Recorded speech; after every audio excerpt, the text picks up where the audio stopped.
शतरुद्र संहिता अध्याय 6 नंदीश्वर अवतार का वर्णन। यहाँ तक 42 अवतारों का वर्णन किया गया। अब नंदीश्वर अवतार का वर्णन किया जाता है। सनत कुमार जी ने पूछा, प्रभु, आप महादेव के अंश से उत्पन्न होकर पीछे शिव को कैसे प्राप्त हुए थे? वह सारा वृतांत मैं सुनना चाहता हूँ, उसे वर्णन करने की कृपा करें।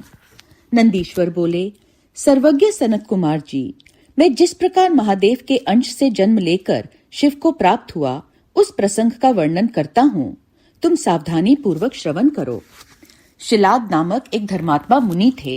पितरों के आदेश से उन्होंने अयोनिज सुव्रत मृत्युहीन पुत्र की प्राप्ति के लिए तप करके देवेश्वर इंद्र को प्रसन्न किया।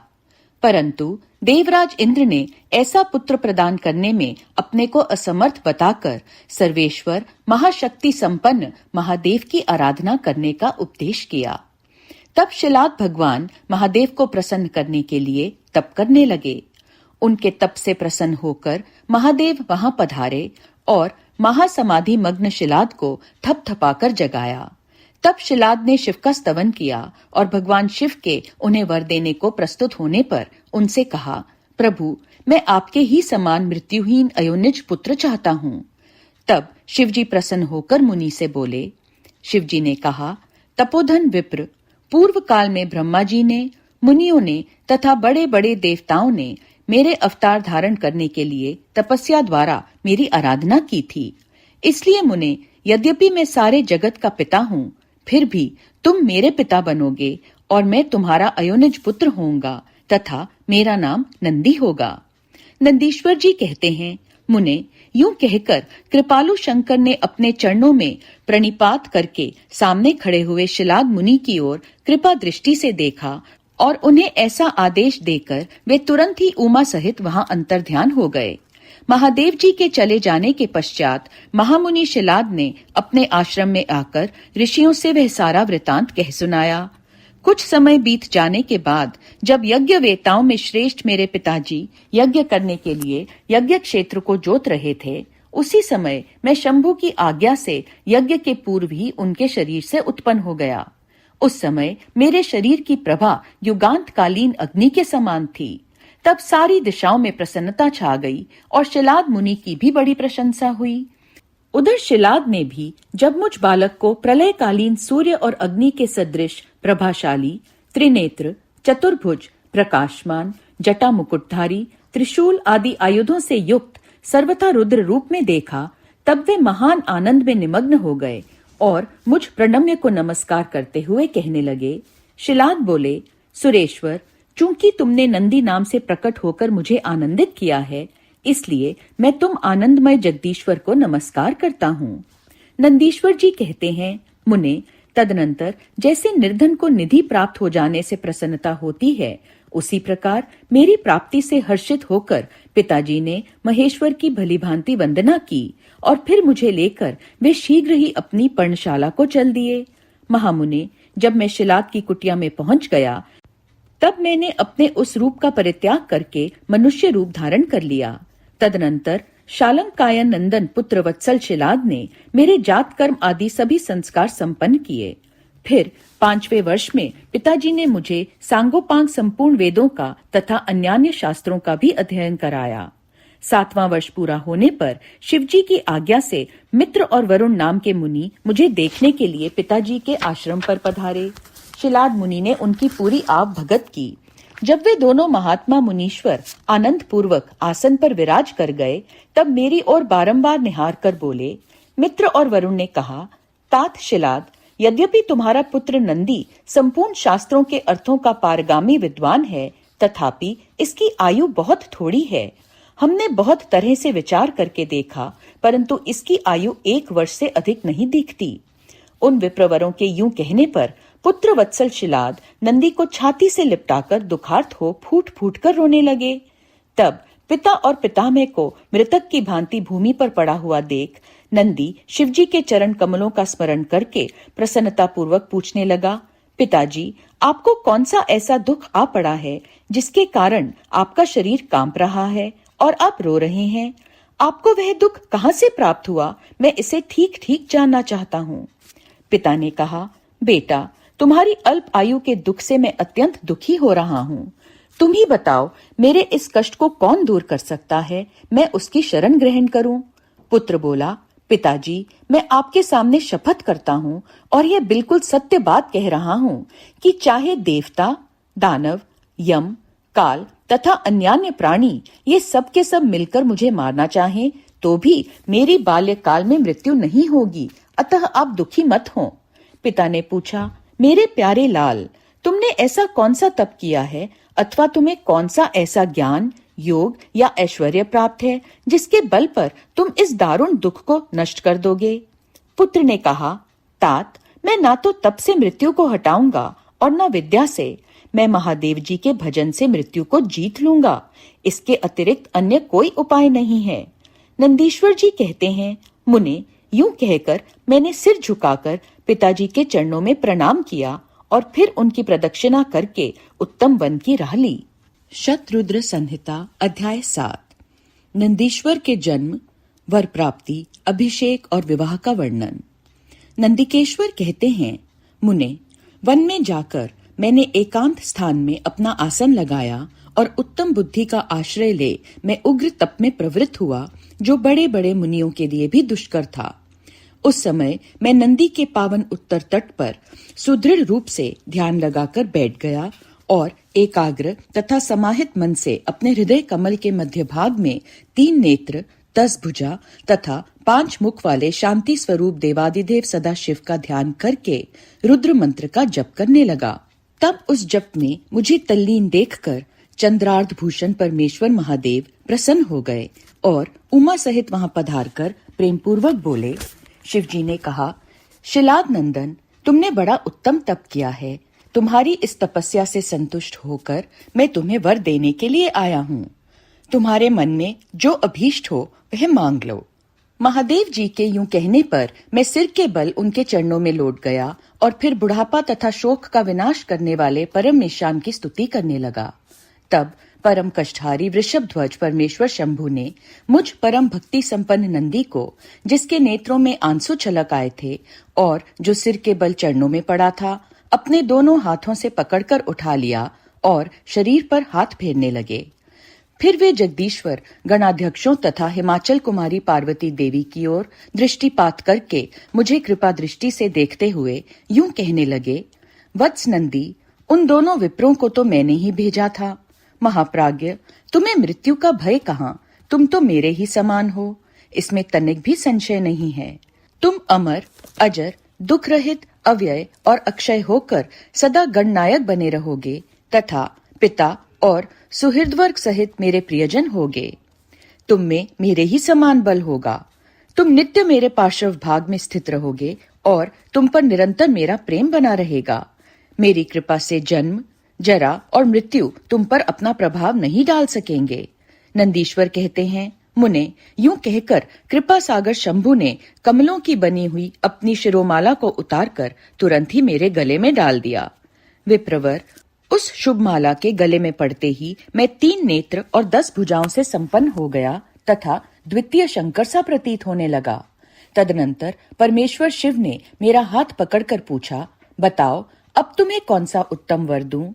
फिर उन वृषभ ध्वज ने अपनी जटा में स्थित हार के समान निर्मल जल को हाथ में ले, तुम नदी हो जाओ, यूं कहकर उसे छोड़ दिया।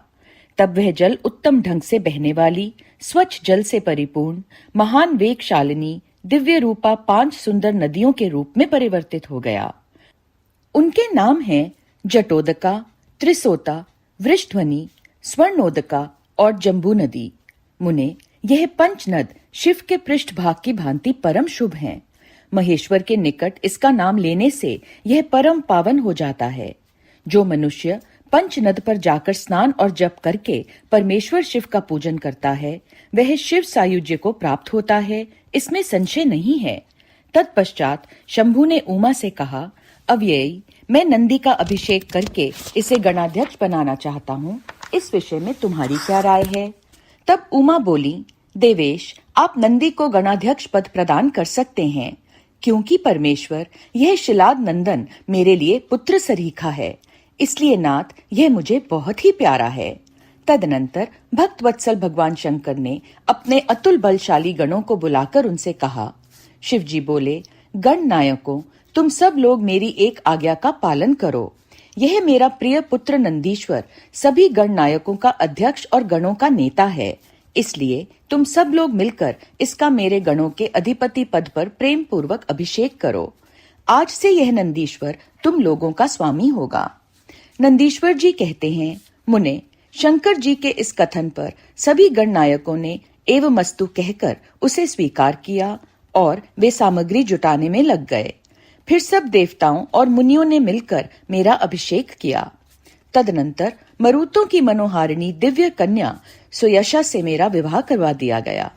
उस समय मुझे बहुत सी दिव्य वस्तुएं मिली। महामुने, इस प्रकार विवाह करके मैंने अपनी उस पत्नी के साथ शंभु, शिवा, ब्रह्मा और श्री हरि के चरणों में प्रणाम किया। तब त्रिलोकेश्वर भक्त वत्सल भगवान शिव पत्नी सहित मुझसे परम प्रेम पूर्वक बोले। ईश्वर ने कहा, सतपुत्र, यह तुम्हारी प्रिया सुयशा और तुम मेरी बात सुनो। तुम मुझे परम प्रिय हो, अतः मैं स्नेह पूर्वक तुम्हें मनोवांछित वर प्रदान करूंगा। गणेश्वर नंदीश, देवी पार्वती सहित मैं तुम पर सदा संतुष्ट हूँ, इसलिए वत्स तुम मेरा उत्तम वचन श्रवण करो। तुम मेरे अटूट प्रेमी, विशिष्ट, परम ऐश्वर्य संपन्न, महायोगी, महान धनुर्धारी, अजेय, सबको जीतने वाले, महाबली और सदा पूज्य होगे। जहाँ मैं रहूंगा वहाँ तुम्हारी स्थिति होगी और जहाँ तुम रहोगे वहाँ मैं उपस्थित रहूंगा। यही दशा तुम्हारे पिता और पितामह की भी होगी। पुत्र, तुम्हारे ये महाबली पिता परम ऐश्वर्यशाली मेरे भक्त और गणाध्यक्ष होंगे। वत्स, यही नियम तुम्हारे पितामह पर भी लागू होंगे। अंत में तुम सब लोग मुझसे वरदान प्राप्त करके मेरा सानिध्य प्राप्त करोगे। नंदीश्वर जी कहते हैं, मुने, तत्पश्चात महाभागा उमा देवी वर देने के लिए उत्सुक हो मुझ नंदी से बोली, बेटा, तुम मुझसे भी वर मांग ले, मैं तेरी सारी अभीष्ट कामनाओं को पूर्ण कर दूंगी। तब देवी के उस वचन को सुनकर मैंने हाथ जोड़कर कहा, देवी, आपके चरणों में मेरी सदा उत्तम भक्ति बनी रहे। मेरी याचना सुनकर देवी ने कहा, एवमस्तु, ऐसा ही होगा। फिर शिवा नंदी की प्रियतमा पत्नी सुयशा से बोली। देवी ने कहा, वत्से, तुम भी अपना अभीष्ट वर ग्रहण करो। तुम्हारे 3 नेत्र होंगे, तुम जन्म बंधन से छूट जाओगी और पुत्र पौत्रों से संपन्न रहोगी तथा तुम्हारी मुझ में और अपने स्वामी में अटल भक्ति बनी रहेगी।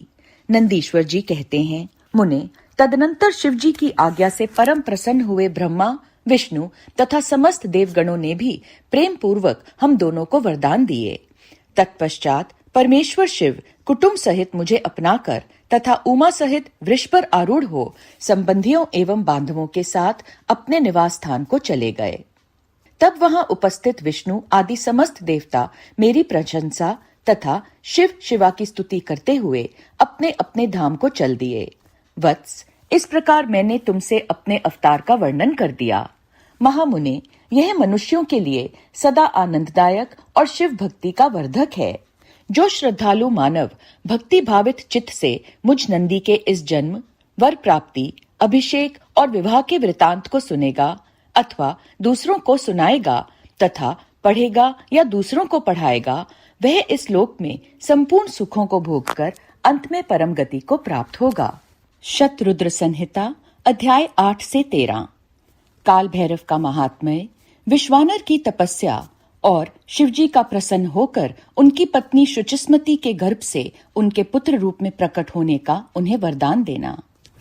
तदनंतर भगवान शंकर के भैरवतार का वर्णन करके नंदीश्वर ने कहा, महामुने, परमेश्वर शिव उत्तमोत्तम लीलाएं रचने वाले तथा सत्पुरुषों के प्रेमी हैं। उन्होंने मार्गशीर्ष मास के कृष्ण पक्ष की अष्टमी को भैरव रूप से अवतार लिया था। इसलिए जो मनुष्य इस कृष्णाष्टमी को काल भैरव के सन्निकट उपवास करके रात्रि में जागरण करता है, वह समस्त पापों से मुक्त हो जाता है। जो मनुष्य अन्यत्र भी भक्ति पूर्वक जागरण सहित इस व्रत का अनुष्ठान करेगा, वह भी महापापों से मुक्त होकर सद्गति को प्राप्त हो जाएगा। प्राणियों के लाखों जन्मों में किए हुए जो पाप हैं, वे सब के सब काल भैरव के दर्शन से निर्मल हो जाते हैं। जो मूर्ख काल भैरव के भक्तों का अनिष्ट करता है वह इस जन्म में दुख भोग कर पुनर्दुर्गति को प्राप्त होता है। जो लोग विश्वनाथ के तो भक्त हैं परंतु काल भैरव की भक्ति नहीं करते, उन्हें महान दुख की प्राप्ति होती है। काशी में तो इसका विशेष प्रभाव पड़ता है। जो मनुष्य वाराणसी में निवास करके काल भैरव का भजन नहीं करता, उसके पाप शुक्ल पक्ष के चंद्रमा की भांति बढ़ते रहते हैं। जो काशी में प्रत्येक भौमवार की कृष्णाष्टमी के दिन काल राज का भजन पूजन नहीं करता, उसका पुण्य कृष्ण पक्ष के चंद्रमा के समान क्षीण हो जाता है। तदनंतर नंदीश्वर ने वीरभद्र तथा शरभावतार का वृतांत सुनाकर कहा, ब्रह्मपुत्र, भगवान शिव जिस प्रकार प्रसन्न होकर विश्वानर मुनि के घर अवतीर्ण हुए थे, शशि मौली के उस चरित्र को तुम प्रेम पूर्वक श्रवण करो। उस समय वे तेज की निधि अग्निरूप सर्वात्मा परम प्रभु शिव अग्निलोक के अधिपति रूप से गृहपति नाम से अवतीर्ण हुए थे। पूर्व काल की बात है, नर्मदा के रमणीय तट पर नर्मपुर नामक एक नगर था। उसी नगर में विश्वानर नाम के एक मुनि निवास करते थे। उनका जन्म शांडिल्य गोत्र में हुआ था। वे परम पावन, पुण्यात्मा, शिव भक्त, ब्रह्म तेज के निधि और जितेंद्रिय थे। ब्रह्मचार्य आश्रम में उनकी बड़ी निष्ठा थी। वे सदा ब्रह्म यज्ञ में तत्पर रहते थे।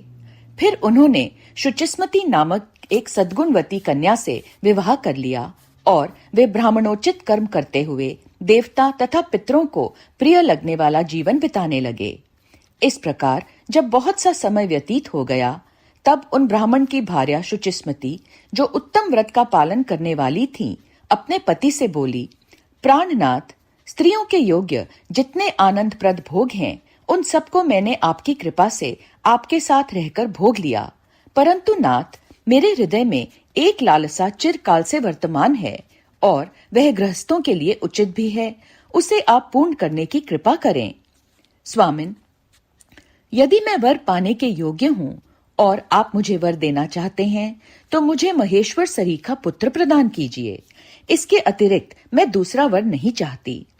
नंदीश्वर जी कहते हैं, मुने, पत्नी की बात सुनकर पवित्र व्रत परायण ब्राह्मण विश्वानर क्षण भर के लिए समाधिस्थ हो गए और हृदय में यूं विचार करने लगे, अहो, मेरी इस सूक्ष्मांगी पत्नी ने कैसा अत्यंत दुर्लभ वर मांगा है। यह तो मेरे मनोरथ पथ से बहुत दूर है। अच्छा, शिवजी तो सब कुछ करने में समर्थ हैं। ऐसा प्रतीत होता है मानो उन शंभु ने ही इसके मुख में बैठकर वाणी रूप से ऐसी बात कही है, अन्यथा दूसरा कौन ऐसा करने में समर्थ हो सकता है। तदनंतर वे एक पत्नी व्रती मुनि विश्वानर पत्नी को आश्वासन देकर वाराणसी में गए और घोर तप के द्वारा भगवान शिव के वीरेश लिंग की आराधना करने लगे। इस प्रकार उन्होंने 1 वर्ष पर्यंत भक्ति पूर्वक उत्तम वीरेश लिंग की त्रिकाल अर्चना करते हुए अद्भुत तप किया। 13वां मास आने पर एक दिन वे द्विजवर प्रातःकाल त्रिपथ गामिनी गंगा के जल में स्नान करके ज्यों ही वीरेश के निकट पहुंचे, त्यों ही उन तपोधन को उस लिंग के मध्य एक 8 वर्षीय विभूति भूषित बालक दिखाई दिया। उस नग्न शिशु के नेत्र कानों तक फैले हुए थे, होठों पर गहरी लालिमा छाई हुई थी, मस्तक पर पीले रंग की सुंदर जटा सुशोभित थी और मुख पर हंसी खेल रही थी। वह शेष वोचित अलंकार और चिता भस्म धारण किए हुए था तथा अपनी लीला से हंसता हुआ श्रुति सूक्तों का पाठ कर रहा था। उस बालक को देखकर विश्वानर मुनि कृतार्थ हो गए और आनंद के कारण उनका शरीर रोमांचित हो उठा तथा बारंबार नमस्कार है यूं उनका हृदय उद्गार फूट पड़ा। फिर वे अभिलाषा पूर्ण करने वाले 8 पद्मों द्वारा बाल रूपधारी परमानंद स्वरूप शंभु का स्तवन करते हुए बोले। विश्वानर ने कहा, भगवन, आप ही एकमात्र अद्वितीय ब्रह्मा हैं। यह सारा जगत आपका ही स्वरूप है। यहाँ अनेक कुछ भी नहीं है। यह बिल्कुल सत्य है कि एकमात्र रुद्र के अतिरिक्त दूसरे किसी की सत्ता नहीं है। इसलिए मैं आप महेश की शरण ग्रहण करता हूँ। शंभु, आप ही सबके कर्ता हर्ता हैं तथा जैसे आत्मधर्म एक होते हुए भी अनेक रूप से दिखता है, उसी प्रकार आप भी एक रूप होकर नाना रूपों में व्याप्त हैं। फिर भी आप रूप रहित हैं। इसलिए आप ईश्वर के अतिरिक्त मैं किसी दूसरे की शरण नहीं ले सकता। जैसे रज्जु में सर्प, सीपी में चांदी और मृग मरीचिका में जल प्रवाह का भान मिथ्या है, उसी प्रकार जिसे जान लेने पर यह विश्व प्रपंच मिथ्या भासित होता है, उन महेश्वर की मैं शरण लेता हूँ। शंभु, जल में जो शीतलता, अग्नि में दाहकता, सूर्य में गर्मी, चंद्रमा में आह्लादकारिता, पुष्प में गंध और दुग्ध में घी वर्तमान है, वह आपका ही स्वरूप है। अतः मैं आपके शरण हूँ।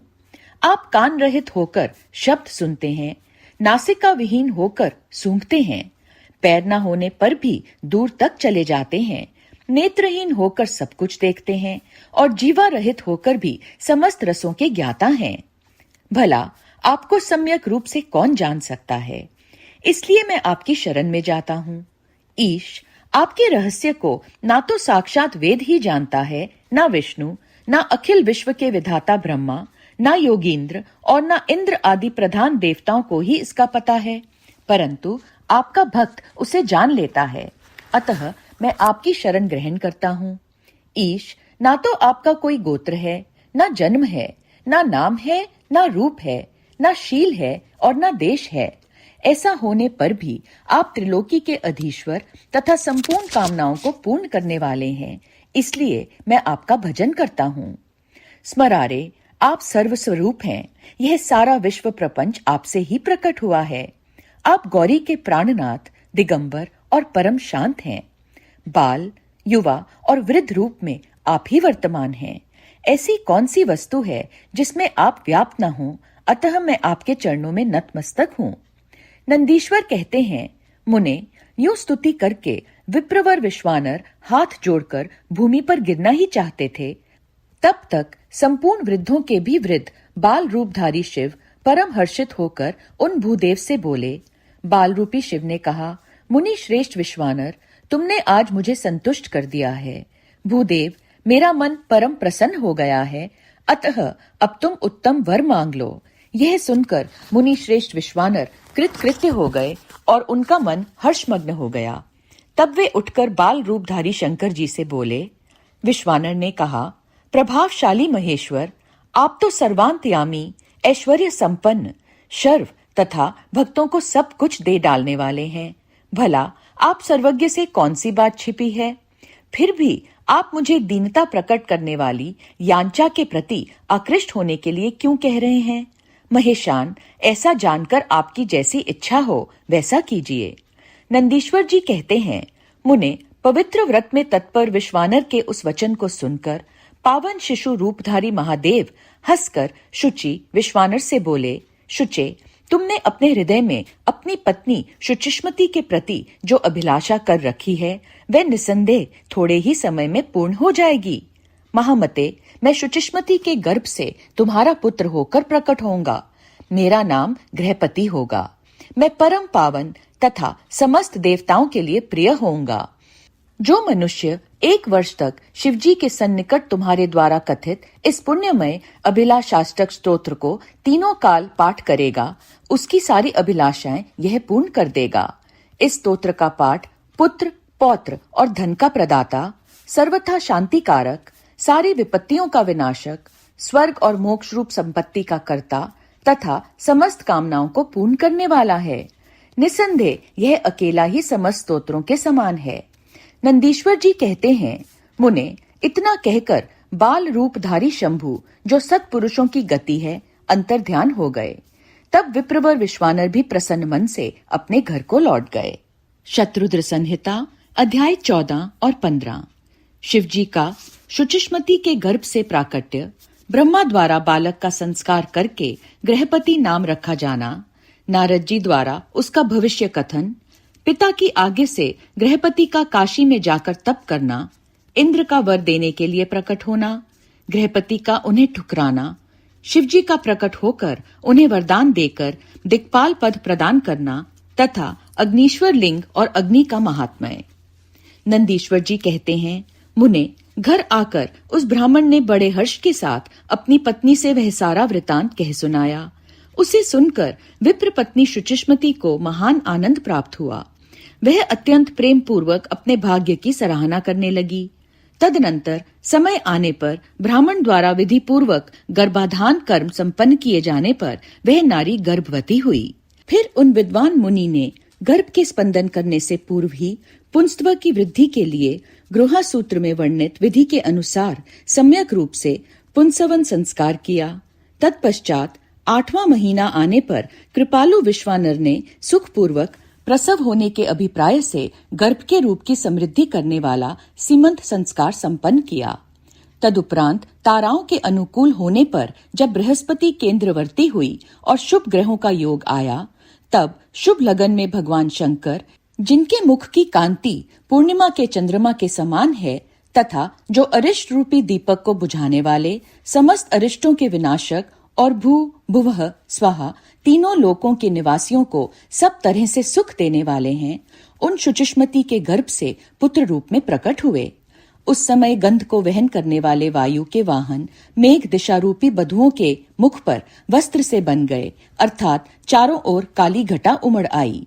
वे घनघोर बादल उत्तम गंध वाले पुष्प समूहों की वर्षा करने लगे। देवताओं की दुंदुभियां बजने लगी। चारों ओर दिशाएं निर्मल हो गईं। प्राणियों के मनों के साथ साथ सरिताओं का जल निर्मल हो गया। प्राणियों की वाणी सर्वथा कल्याणी और प्रियभाषिणी हो उठी। संपूर्ण प्रसिद्ध ऋषि मुनि तथा देवता, यक्ष, किन्नर, विद्याधर आदि मंगल द्रव्य ले लेकर पधारे। स्वयं ब्रह्मा जी ने नम्रता पूर्वक उसका जात कर्म संस्कार किया और उस बालक के रूप तथा वेद का विचार करके यह निश्चय किया कि इसका नाम गृहपति होना चाहिए। फिर 11वें दिन उन्होंने नामकरण की विधि के अनुसार वेद मंत्रों का उच्चारण करते हुए उसका गृहपति ऐसा नामकरण किया। तत्पश्चात सबके पितामह ब्रह्मा चारों वेदों में कथित आशीर्वादात्मक मंत्रों द्वारा उसका अभिनंदन करके हंस पर आरूढ़ हो अपने लोक को चले गए। तदुपरांत शंकर भी लौकिक की गति का आश्रय ले उस बालक की उचित रक्षा का विधान करके अपने वाहन पर चढ़कर अपने धाम को पधार गए। इसी प्रकार श्रीहरि ने भी अपने लोक की राह ली। इस प्रकार सभी देवता, ऋषि मुनि आदि भी प्रशंसा करते हुए अपने अपने स्थान को पधार गए। तदनंतर ब्राह्मण देवता ने यथा समय सब संस्कार करते हुए बालक को वेदाध्ययन कराया। तत्पश्चात 9वां वर्ष आने पर माता पिता की सेवा में तत्पर रहने वाले विश्वानर नंदन गृहपति को देखने के लिए वहां नारद जी पधारे। बालक ने माता पिता सहित नारद जी को प्रणाम किया। फिर नारद जी ने बालक की हस्तरेखा, जीवा, तालु आदि देखकर कहा, मुनि विश्वानर, मैं तुम्हारे पुत्र के लक्षणों का वर्णन करता हूँ, तुम आदरपूर्वक उसे श्रवण करो। तुम्हारा यह पुत्र परम भाग्यवान है। इसके संपूर्ण अंगों के लक्षण शुभ हैं, किंतु इसके सर्वगुण संपन्न, संपूर्ण शुभ लक्षणों से समन्वित और चंद्रमा के समान संपूर्ण निर्मल कलाओं से सुशोभित होने पर भी विधाता ही इसकी रक्षा करें। इसलिए सब तरह के उपायों द्वारा इस शिशु की रक्षा करनी चाहिए, क्योंकि विधाता के विपरीत होने पर गुण भी दोष हो जाता है। मुझे शंका है कि इसके 12वें वर्ष में इस पर बिजली अथवा अग्नि द्वारा विघ्न आएगा। यूं कहकर नारद जी जैसे आए थे वैसे ही देवलोक को चले गए। सनत कुमार जी, नारद जी का कथन सुनकर पत्नी सहित विश्वानर ने समझ लिया कि यह तो बड़ा भयंकर वज्रपात हुआ। फिर वे हाय मैं मारा गया यूं कहकर छाती पीटने लगे और पुत्र शोक से व्याकुल होकर गहरी मूर्छा के वशीभूत हो गए। उधर शुचिष्मति भी दुख से पीड़ित हो अत्यंत ऊंचे स्वर से हाहाकार करती हुई धाड़ मारकर रो पड़ी। उसकी सारी इंद्रियां अत्यंत व्याकुल हो उठीं। तब पत्नी के आर्तनाद को सुनकर विश्वानर भी मूर्छा त्याग कर उठ बैठे और यह क्या है, क्या हुआ, यूं उच्च स्वर से बोलते हुए कहने लगे, गृहपति, जो मेरा बाहर विचरने वाला प्राण, मेरी सारी इंद्रियों का स्वामी तथा मेरे अंतरात्मा में निवास करने वाला है, कहाँ है? तब माता पिता को इस प्रकार अत्यंत शोकग्रस्त देखकर शंकर के अंश से उत्पन्न हुआ वह बालक गृहपति मुस्कुराकर बोला। गृहपति ने कहा, माताजी तथा पिताजी, बताइए इस समय आप लोगों के रोने का क्या कारण है? किस लिए आप लोग फूट फूट कर रो रहे हैं? कहां से ऐसा भय आप लोगों को प्राप्त हुआ है? यदि मैं आपकी चरण रेणुओं से अपने शरीर की रक्षा कर लूं तो मुझ पर काल भी अपना प्रभाव नहीं डाल सकता। फिर इस तुच्छ चंचल एवं अल्प बल वाली मृत्यु की तो बात ही क्या है। माता पिताजी, अब आप लोग मेरी प्रतिज्ञा सुनिए। यदि मैं आप लोगों का पुत्र हूँ तो ऐसा प्रयत्न करूंगा जिससे मृत्यु भी भयभीत हो जाएगी। मैं सत्पुरुषों को सब कुछ दे डालने वाले सर्वज्ञ मृत्युंजय की भली भांति आराधना करके महाकाल को भी जीत लूंगा। यह मैं आप लोगों से बिल्कुल सत्य कह रहा हूँ। नंदीश्वर जी कहते हैं, मुने, तब वे द्विज दंपत्ति जो शोक से संतप्त हो रही थी, गृहपति के ऐसे वचन जो अकाल में हुई अमृत की घनघोर वृष्टि के समान थे, सुनकर संताप रहित होकर कहने लगे, बेटा, तू उन शिव की शरण में जा जो ब्रह्मा आदि के भी कर्ता, मेघवाहन, अपनी महिमा से कभी च्युत न होने वाले और विश्व की रक्षामणि हैं। नंदीश्वर जी कहते हैं, मुने, माता पिता की आज्ञा पाकर गृहपति ने उनके चरणों में प्रणाम किया। फिर उनकी प्रदक्षिणा करके और उन्हें बहुत तरह से आश्वासन दे वे वहां से चल पड़े और उस काशीपुरी में जा पहुंचे जो ब्रह्मा और नारायण आदि देवों के लिए भी दुष्प्राप्य, महाप्रलय के संताप का विनाश करने वाली और विश्वनाथ द्वारा सुरक्षित थी, तथा जो कंठ प्रदेश में हार की तरह पड़ी हुई गंगा से सुशोभित तथा विचित्र गुणशालिनी हर पत्नी गिरिजा से विभूषित थी। वहां पहुंचकर वे विप्रवर पहले मणिकर्णिका पर गए। वहां उन्होंने विधि पूर्वक स्नान करके भगवान विश्वनाथ का दर्शन किया। फिर बुद्धिमान गृहपति ने परमानंद मग्न हो त्रिलोकी के प्राणियों की प्राण रक्षा करने वाले शिव को प्रणाम किया। उस समय उनकी अंजलि बंधी थी और सिर झुका हुआ था। वे बारंबार उस शिवलिंग की ओर देखकर हृदय में हर्षित हो रहे थे और वे सोच रहे थे कि यह लिंग निसंदेह स्पष्ट रूप से आनंद कंद ही है। वे कहने लगे, अहो, आज मुझे जो सर्वव्यापी श्रीमान विश्वनाथ का दर्शन प्राप्त हुआ, इसलिए इस चराचर त्रिलोकी में मुझसे बढ़कर धन्यवाद का पात्र दूसरा कोई नहीं है। जान पड़ता है मेरा भाग्योदय होने से ही उन दिनों में महर्षि नारद ने आकर वैसी बात कही थी जिसके कारण आज मैं कृतकृत्य हो रहा हूँ।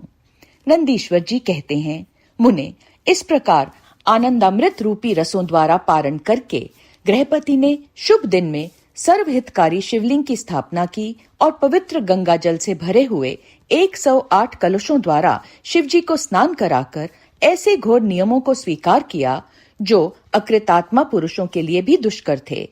नारद जी इस प्रकार एकमात्र शिव में मन लगाकर तपस्या करते हुए उस महात्मा गृहपति की आयु का 1 वर्ष व्यतीत हो गया।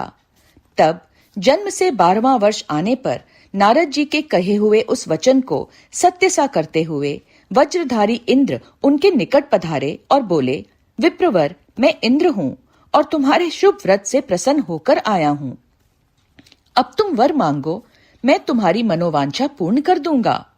तब गृहपति ने कहा, मघवन, मैं जानता हूँ आप वज्रधारी इंद्र हैं, परंतु वृत्रशत्रो, मैं आपसे वर याचना करना नहीं चाहता। मेरे वरदायक तो शंकर जी ही होंगे। इंद्र बोले, शिशु, शंकर मुझसे भिन्न थोड़े ही हैं। अरे, मैं देवराज हूँ, अतः तुम अपनी मूर्खता का परित्याग करके वर मांग लो, देर मत करो। गृहपति ने कहा, पाक शासन, आप अहल्या का सतीत्व नष्ट करने वाले दुराचारी पर्वत शत्रु ही हैं ना? आप जाइए, क्योंकि मैं पशुपति के अतिरिक्त किसी अन्य देव के सामने स्पष्ट रूप से प्रार्थना करना नहीं चाहता। नंदीश्वर कहते हैं, मुने, गृहपति के उस वचन को सुनकर इंद्र के नेत्र क्रोध से लाल हो गए। वे अपने भयंकर वज्र को उठाकर उस बालक को डराने धमकाने लगे। तब बिजली की ज्वालाओं से व्याप्त उस वज्र को देखकर बालक गृहपति को नारद जी के वाक्य का स्मरण हो गया। फिर तो वे भय से व्याकुल होकर मूर्छित हो गए। तदनंतर अज्ञान अंधकार को दूर भगाने वाले गौरीपति शंभु वहां प्रकट हो गए और अपने हस्त स्पर्श से उसे जीवनदान देते हुए से बोले, वत्स, उठ उठ, तेरा कल्याण हो। तब रात्रि के समय मूंदे हुए कमल की तरह उसके नेत्र कमल खुल गए और उसने उठकर अपने सामने सैकड़ों सूर्यों से भी अधिक प्रकाशमान शंभु को उपस्थित देखा। उनके ललाट में तीसरा नेत्र चमक रहा था, गले में नीला चिन्ह था, ध्वजा पर वृषभ का स्वरूप दिख रहा था, वामांग में गिरिजा देवी विराजमान थीं, मस्तक पर चंद्रमा सुशोभित था, बड़ी बड़ी जटाओं से उनकी अद्भुत शोभा हो रही थी। वे अपने आयुध त्रिशूल और आजगव धनुष धारण किए हुए थे। कपूर के समान गौर वर्ण का शरीर अपनी प्रभा बिखेर रहा था। वे गज चर्म लपेटे हुए थे। उन्हें देखकर शास्त्र कथित लक्षणों तथा गुरु वचनों से जब गृहपति ने समझ लिया कि ये महादेव ही हैं, तब हर्ष के मारे उनके नेत्रों में आंसू छलक आए, गला रूंध गया और शरीर रोमांचित हो उठा। वे क्षण भर तक अपने आप को भूलकर चित्रकूट एवं त्रिपुत्रक पर्वत की भांति निश्चल खड़े हो गए। जब वे स्तवन करके नमस्कार करने अथवा कुछ भी कहने में समर्थ ना हो सके, तब शिवजी मुस्कुराकर बोले। ईश्वर ने कहा, गृहपते, जान पड़ता है तुम वज्रधारी इंद्र से डर गए हो। वत्स, तुम भयभीत मत हो, क्योंकि मेरे भक्त पर इंद्र और वज्र की कौन कहे, यमराज भी अपना प्रभाव नहीं डाल सकते। यह तो मैंने तुम्हारी परीक्षा ली है और मैंने ही तुम्हें इंद्र रूप धारण करके डराया है। भद्र, अब मैं तुम्हें वर देता हूँ। आज से तुम अग्निपद के भागी होगे। तुम समस्त देवताओं के लिए वरदाता बनोगे। अग्नि, तुम समस्त प्राणियों के अंदर जठ रागिनी रूप से विचरण करोगे। तुम्हें दिक्पाल रूप से धर्मराज और इंद्र के मध्य में राज्य की प्राप्ति होगी। तुम्हारे द्वारा स्थापित यह शिवलिंग तुम्हारे नाम पर अग्नीश्वर नाम से प्रसिद्ध होगा। यह सब प्रकार के तेजों की वृद्धि करने वाला होगा। जो लोग इस अग्नीश्वर लिंग के भक्त होंगे, उन्हें बिजली और अग्नि का भय नहीं रह जाएगा। अग्निमांद्य नामक रोग नहीं होगा और ना कभी उनकी अकाल मृत्यु ही होगी। काशीपुरी में स्थित संपूर्ण समृद्धियों के प्रदाता अग्नीश्वर की भली भांति अर्चना करने वाला भक्त यदि प्रारब्धवश किसी अन्य स्थान में भी मृत्यु को प्राप्त होगा, तो भी वह वहिन लोक में प्रतिष्ठित होगा। नंदीश्वर कहते हैं, मुने, यूं कहकर शिवजी ने गृहपति के बंधुओं को बुलाकर उनके माता पिता के सामने उस अग्नि का दिक्पति पद पर अभिषेक कर दिया और स्वयं उसी लिंग में समा गए। तात, इस प्रकार मैंने तुमसे परमात्मा शंकर के गृहपति नामक अग्नि अवतार का, जो दुष्टों को पीड़ित करने वाला है, वर्णन कर दिया। जो सुदृढ़ पराक्रमी जितेंद्रिय पुरुष अथवा सत्व संपन्न स्त्रियां अग्नि प्रवेश कर जाती हैं, वे सब के सब अग्नि सरीखे तेजस्वी होते हैं। इसी प्रकार जो ब्राह्मण अग्निहोत्र परायण, ब्रह्मचारी तथा पंचाग्नि का सेवन करने वाले हैं, वे अग्नि के समान वर्चस्वी होकर अग्निलोक में विचरते हैं। जो शीतकाल में शीत निवारण के निमित्त बोझ की बोझ लकड़ियां दान करता है, अथवा जो अग्नि की इष्टि करता है, वह अग्नि के सन्निकट निवास करता है। जो श्रद्धा पूर्वक किसी अनाथ मृतक का अग्नि संस्कार कर देता है, अथवा स्वयं शक्ति न होने पर दूसरे को प्रेरित करता है, वह अग्निलोक में प्रशंसित होता है। द्विजातियों के लिए परम कल्याण कारक एक अग्नि ही है। वही निश्चित रूप से गुरु, देवता, व्रत, तीर्थ अर्थात सब कुछ है। जितनी अपावन वस्तुएं हैं, वे सब अग्नि का संसर्ग होने से उसी क्षण पावन हो जाती हैं। इसलिए अग्नि को पावक कहा जाता है। यह शंभु की प्रत्यक्ष तेजोमयी दहनात्मिका मूर्ति है, जो सृष्टि रचने वाली, पालन करने वाली और संहार करने वाली है। भला इसके बिना कौन सी वस्तु दृष्टिगोचर हो सकती है? इनके द्वारा भक्षण किए हुए धूप, दीप, नैवेद्य, दूध, दही, घी और खाड़ आदि का देवगण स्वर्ग में सेवन करते हैं। ओम नमः शिवाय, ओम नमः शिवाय, ओम नमः शिवाय।